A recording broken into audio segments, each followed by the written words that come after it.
Спокойно, това няма да се хареса на всички. Какво е това, бе? Косъм от кучето.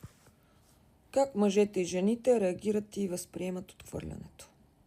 Отхвърлянето при мъжете и жените не е просто различна реакция. То е различен удар по различна система.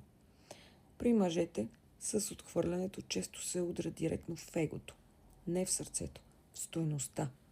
Не съм ли достатъчен? Какво ми липсва? Или пълния обрат. Няма проблем, тя просто не може да ме оцени.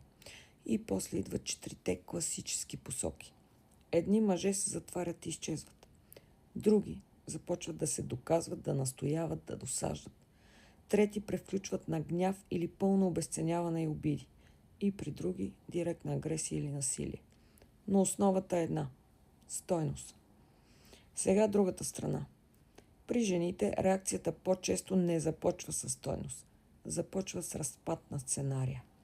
Как така не се получи? Какво означава това за него? Какво означава това за мен? После идва социалната обработка. Тия разговори с приятелки. Анализ, потвърждение, преразказване на ситуацията от различни ъгли. И после идва най-интересната част. Контрола върху смисъла.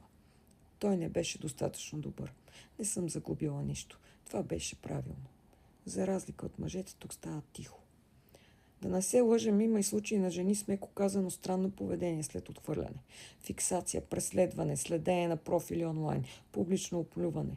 Но това го има и при мъжете.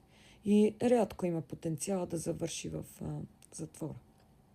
И тук ще стане спорно. Мъжете ще кажат, жените го драматизират. Жените ще кажат, мъжете го приемат прекалено лично. Но истината е по-неудобна. И при двата пола има хора, които не приемат отхвърлянето като просто не. При мъжете често по-силно се вижда его плюс статус интерпретация. При жените по-често се вижда емоционална плюс социална обработка. И при двата пола отхвърлянето не остава просто не. То минава през филтър. Просто филтрите са различни. И затова реакциите изглеждат различно. Но причината е една и съща.